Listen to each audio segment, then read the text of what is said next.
Farming cocoa in Ivory Coast just keeps on getting harder.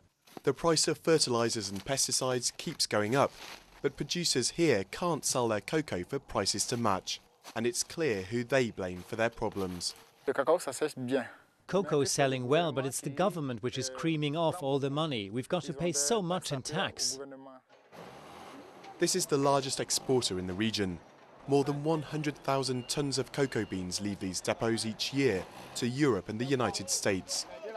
But they say they simply can't afford to give the farmers the money they want.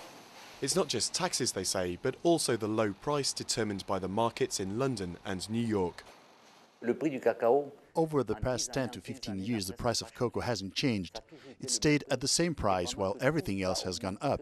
The price of chocolate bars goes up all the time, but here the price of cocoa isn't going up at all.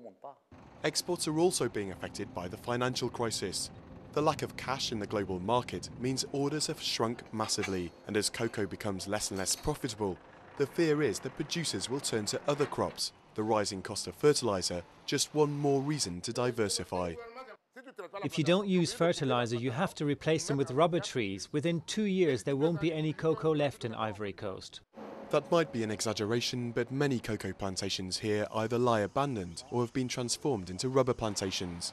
If the trend continues, Ivory Coast could be in danger of losing its ranking as the #1 cocoa producer in the world.